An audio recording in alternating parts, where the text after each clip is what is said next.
ദുബായിൽ നിന്ന് റോഡ് മാർഗം ഒമാനിലേക്ക് പോകാം.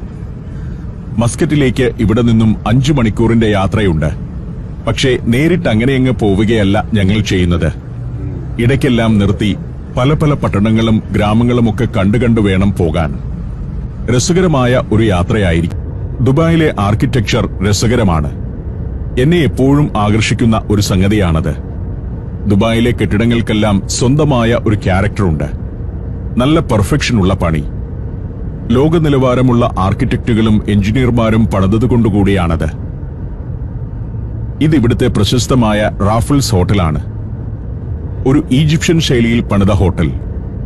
പിരമിഡും ഈജിപ്ഷ്യൻ സ്പിങ്സ് പ്രതിമകളും മ്യൂറലുകളുമൊക്കെയുണ്ട് അതിൽ. 240 മുറികളാണ് ഹോട്ടലിലുള്ളത്. അവിടെ 1 ഹെക്ടർ പ്രദേശത്ത് ഒരുക്കിയിരിക്കുന്ന സ്കൈ ഗാർഡൻ പ്രശസ്തമാണ്. 2007 റാഫിൾസ് ഹോട്ടൽ ദുബായിൽ പ്രവർത്തനം തുടങ്ങിയത്.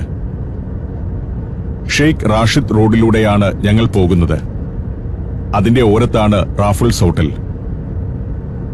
ഇവിടെ ജംഗ്ഷനുകളൊക്കെ വരുന്നയിടം അതിമനോഹരമായി ലാൻഡ്സ്കേപ്പ് ചെയ്തിടും. 46 ഡിഗ്രി സെൽഷ്യസ് വരെ ചൂടുണ്ടെങ്കിലും കൃത്യമായി നനച്ച് പരിപാലിക്കുന്നതിനാൽ ഉദ്യാനങ്ങളും ലോണുകളുമൊക്കെ മനോഹാരിതയോടെ നിൽക്കുന്നു. ദുബായ് അലൈൻ റോഡിലൂടെ കയറി ഞങ്ങൾ ആദ്യം പോകുന്നത് ഹത്ത എന്ന സ്ഥലത്തേക്കാണ്. ഹജർ പർവ്വതത്തിലെ ഒരു പട്ടണമാണ് ഹത്ത. ഇത് അലൈൻ റോഡാണ്. Dubai align road. നല്ല വേനൽക്കാലമാണ്. കുറച്ചു പൊടിശല്യമുണ്ട്. അതിനാൽ ആകാശത്ത് നീല നിറമല്ല. അങ്ങകലെയുള്ള പല ദൃശ്യങ്ങളും വ്യക്തമല്ല.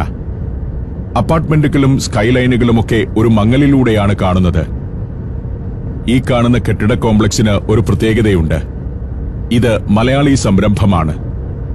ശോഭ ഡെവലപ്പേഴ്സിന്റെ അപ്പാർട്ട്മെന്റ് കോംപ്ലക്സ്. ഈ പ്രദേശത്തൊക്കെ വമ്പൻ പ്രോജക്റ്റുകൾ നടപ്പാക്കിയിട്ടുള്ള ഒരു മലയാളി സംരംഭമാണ് ശോഭ. അത്തരം വലിയ ഡെവലപ്പേഴ്സിനെ പലതിനെയും നമ്മൾ പലപ്പോഴും ഓർക്കാറില്ല.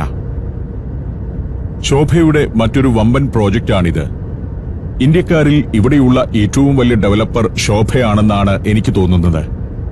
പലപ്പോഴും MA യൂസുഫ് അലി, ജോയി ആലൂക്കാസ് തുടങ്ങിയ പേരുകളൊക്കെ നമ്മൾ പരാമർശിക്കുമ്പോൾ അത്തരത്തിലുള്ള മറ്റു ധാരാളം മലയാളി സംരംഭകർ ഇവിടെയുണ്ടെന്ന് ഓർക്കേണ്ടതുണ്ട്.